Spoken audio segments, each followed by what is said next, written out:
வணக்கம். இன்றைக்கி நம்ம பார்க்க போகிற சமையல் என்னென்னு பார்த்திங்கன்னா, ஒரு 3 வகையான பொடி ரெசிபி தான் பார்க்க போகிறோம். இந்த 3 வகையான பொடி ரெசிபியும் இட்லி, தோசை, சாதம் எல்லாத்துக்குமே போட்டு சாப்பிட்றதுக்கு நல்லாயிருக்கும், சுவையாகவும் இருக்கும். வாங்க எப்படி செய்யலாங்கிறத பார்க்கலாம். இப்போ ஒரு கடாயை எடுத்துக்கலாம். மெஷரிங் கப்பில் அரை கப் அளவுக்கு உளுந்து சேர்த்துக்கலாம். இது நல்லா ப்ரௌன் கலரில் வர அளவுக்கு வதக்கி எடுத்துக்கலாம். இப்போ பாருங்கள், நல்லா வறுபட்டுருச்சு. இதை வேறு பிளேட்டுக்கு மாற்றிக்கலாம். இப்போ அதே மெஷரிங் கப்பில் அரை கப் அளவுக்கு கடலைப்பருப்பு சேர்த்துக்கலாம். இப்போ இதையும் நல்லா வறுத்துக்கலாம். எண்ணெய் விட்டு வறுக்கிறதுனாலும் வறுத்துக்கலாம். எண்ணெய் விட்டிங்கன்னா உங்களுக்கு கொஞ்ச நாள் ஆனது எண்ணெய் வாடை வைக்க ஆரம்பிச்சிடும். எண்ணெய் இல்லாமல் வறுத்திங்கன்னா நல்லா ரொம்ப நாளைக்கு வச்சுக்கலாம். இப்போ பாருங்கள், கடலைப்பருப்பு நல்லா வறுபட்டுருச்சு. இதையும் வேறு பிளேட்டுக்கு மாற்றிக்கலாம். இப்போ மெஷரிங் கப்பில் 1/4 கப் அளவுக்கு கொள்ளு சேர்த்துக்கலாம். இப்போ இதையும் சேர்த்து நல்லா வறுத்துக்கலாம். இப்போ இது கூடவே 1/4 கப் அளவுக்கு நரிப்பயிர் சேர்த்துக்கலாம். இது வந்து நல்லா ஹெல்த்தியாகவும் இருக்கும். இது வந்து டிபார்ட்மெண்ட் ஸ்டோர்லேயும் கிடைக்கும். இல்லைன்னா நீங்கள் அமேசானில் நரிப்பயிர்னு போட்டிங்கன்னா வரும். சுகருக்கு வந்து ரொம்ப நல்லது இந்த நரிப்பயிர். கஞ்சியாக வச்சு சாப்பிட்டோம்னா அவ்வளோ நல்லது. சுகர் நல்ல கண்ட்ரோலுக்கு வரும். இந்த மாதிரி இட்லி பொடியாக சேர்த்து பசங்களுக்கெல்லாம் கொடுக்கும்போது நல்ல ஸ்ட்ரென்த்து கிடைக்கும். இப்போ நல்லா படபடம் பொரியும், அந்த அளவுக்கு வறுத்துக்கலாம். இப்போ பாருங்கள், நல்லா சிவந்து வந்துருச்சு. அதே சமயம் வெடிக்க ஆரம்பிச்சிருச்சு. இந்த ஸ்டேஜ் வரைக்கும் வறுக்கணும், மீடியமான ஃப்ளேமில். இப்போ இதை வேறு பிளேட்டுக்கு மாற்றிக்கலாம். இப்போ அதே கடாயில் ஒரு 2 டீஸ்பூன் வர கொத்தமல்லி சேர்த்துக்கலாம். 1 டீஸ்பூன் சீரகம் சேர்த்துக்கலாம். 1/4 டீஸ்பூன் மிளகு சேர்த்துக்கலாம். இப்போ இது எல்லாத்தையுமே வறுத்துக்கலாம். தனியா, மிளகு, சீரகம் சேர்க்குறதுனால சாதத்தில் போட்டு பரட்டி சாப்பிட்றதுக்கும் நல்லாயிருக்கும். சுகர் கண்ட்ரோல் பண்ணணும்னு நினைக்கிறவங்க இதை வந்து ஒரு 2 ஸ்பூன் சாதத்தில் போட்டு நெய்யோ நல்லெண்ணெயோ ஊற்றி சாப்பிட்டிங்கன்னா உங்களுக்கு நல்ல இன்சுலின் வந்து நல்ல இன்க்ரீஸ் ஆகும். இப்போ பாருங்கள், நல்லா படபடன்னு பொரியுது. இதையும் இப்போ வேறு பிளேட்டுக்கு மாற்றிக்கலாம். இப்போ 1 டீஸ்பூன் எண்ணெய் விட்டுக்கலாம். 25 வரமிளகாய் சேர்த்துக்கலாம். உங்கள் காரத்துக்கு ஏற்ற மாதிரி சேர்த்துக்கோங்க. அதே மாதிரி நல்ல 1/2 கைப்பிடி அளவுக்கு கருவேப்பிலை சேர்த்துக்கலாம். இப்போ இதையும் நல்லா வறுத்துக்கலாம். இப்போ இது எல்லாமே நல்லா வறுபட்டுருச்சு. இதையும் வேறு பிளேட்டுக்கு மாற்றிக்கலாம். 2 டீஸ்பூன் எண்ணெய் விட்டுக்கலாம். இந்த சைஸுக்கு பெருங்காயத்தை பொரிச்சு எடுத்துக்கலாம். இவ்வளவும் சேர்க்க வேணால், இதில் பாதி சேர்த்தா போதும். இப்போ இது நல்லா பொரியட்டும்.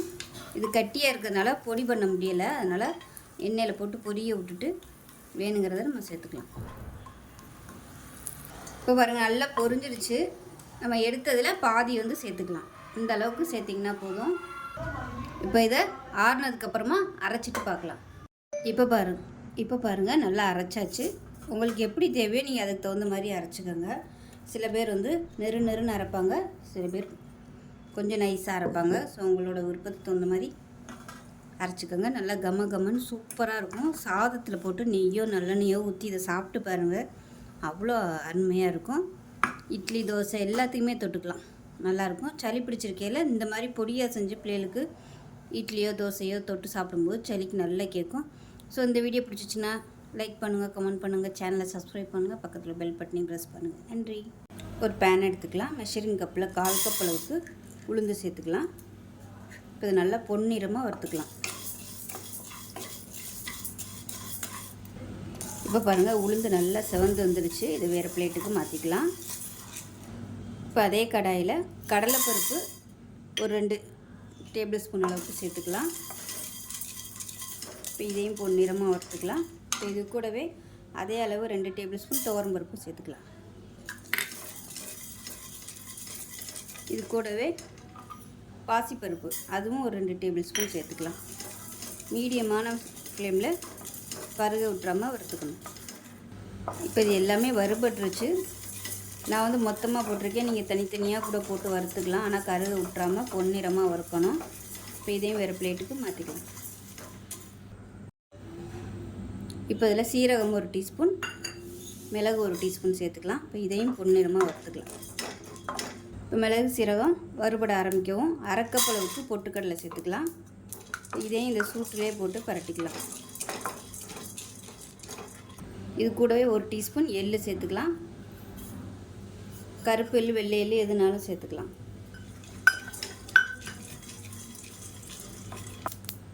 இப்போ எள்ளு நல்லா வெடிக்க ஆரம்பிக்குது. இதையும் வேறு பிளேட்டுக்கு மாற்றிக்கலாம். டீஸ்பூன் எண்ணெய் விட்டுக்கலாம். விட்டு வரமிளகா, சின்ன சின்ன வரமிளகாயாக இருக்கிறதுனால ஒரு 15 எடுத்திருக்கேன். இல்லைன்னா நீங்கள் ஒரு 7 இல்லை ஒரு 10 எடுத்துக்கோங்க. இப்போ இதையும் சேர்த்து வறுத்துக்கலாம்.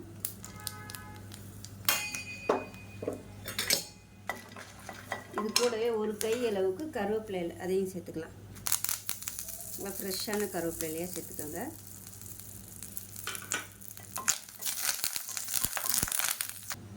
இப்போ பாருங்கள், கருவேப்பிலையிலையும் வரமிளகாயும் நல்லா வறுபட்டுருச்சு. இதையும் வேறு பிளேட்டுக்கு மாற்றிக்கலாம். இப்போ அதே கடாயில் ஒரு 2 டீஸ்பூன் எண்ணெய் விட்டுக்கலாம். பூண்டு வந்து வறுக்கணும், அதனால் எண்ணெய் விட்டுக்கலாம். இப்போ 20 பல் பூண்டு நச்சு வச்சுருக்கேன், இதை சேர்த்துக்கலாம். முழுசாக சேர்த்திங்கன்னா சீக்கிரம் வறுபடாது, அதனால் 1-2 தட்டிட்டு சேர்த்துக்கோங்க. தோலோடையும் சேர்க்கலாம். நான் தோலை எடுத்துகிட்டு தான் சேர்த்துருக்கேன். மொறுன்னு வர்ற அளவுக்கு வறுத்துக்கணும். இப்போ பாருங்கள், நல்லா மொறுன்னு வந்துருச்சு. இதையும் வேறு பிளேட்டுக்கு மாற்றிக்கலாம். இப்போ இதில் 1 டீஸ்பூன் உப்பையும் சேர்த்துக்கலாம். இதையும் சேர்த்து வறுத்துக்கலாம். இப்போ எடுத்துடலாம் அந்த உப்பை. இப்போ பாருங்கள், வறுத்து வச்ச எல்லாமே ஒரு பவுலில் கொட்டியிருக்கு. அது நல்லா ஆறட்டும். ஆறுனதுக்கப்புறம் மிக்ஸி ஜாரில் சேர்த்து நல்லா அரைச்சிட்டு பார்க்கலாம். இப்போ பாருங்கள், பொடி வந்து நல்லா நைஸாக அரைச்சாச்சு. நல்லா வாசனையாக சூப்பராக இருக்குது. இப்போ பாருங்கள், சூப்பரான பூண்டு பொடி கம்மன்னு ரெடி ஆயிடுச்சு. இது வந்து இட்லிக்கு மட்டும் இல்லை, சாதத்தில் நெய் போட்டு சாப்பிட்டிங்கனாலும் சூப்பராக இருக்கும். ஸோ இதே மாதிரியே செஞ்சு பாருங்கள். செஞ்சு பார்த்துட்டு எப்படி வந்துச்சுங்கிறது சொல்லுங்கள். வீடியோ பிடிச்சின்னா லைக் பண்ணுங்கள், கமெண்ட் பண்ணுங்கள், சேனலை சப்ஸ்கிரைப் பண்ணுங்கள், பக்கத்தில் பெல் பட்டனையும் ப்ரெஸ் பண்ணுங்கள். நன்றி. பார்க்கலாம். இப்போ ஒரு பேன் எடுத்துக்கலாம். இதில் வந்து நல்லா ஒரு 2 டீஸ்பூன் அளவுக்கு எண்ணெய் விட்டுக்கலாம். எண்ணெய் லேசாக சூடானதும் 2 டேபிள் ஸ்பூன் கடலைப்பருப்பு, 2 டேபிள் ஸ்பூன் உளுந்து சேர்த்துக்கலாம். ஹை ஃப்ளேமில் வைக்க வேணாம், அது நல்லா வறுத்துக்கலாம். இப்போ இதில் ஒரு 15 பல் பூண்டு வந்து சேர்த்துக்கலாம். நான் தோலோடு அப்படியே சேர்த்துருக்கேன். நீங்கள் தோல் இல்லாமையும் சேர்த்துக்கலாம். இது கூடவே ஒரு கொத்து கருவேப்பிலையில் சேர்த்துக்கலாம்.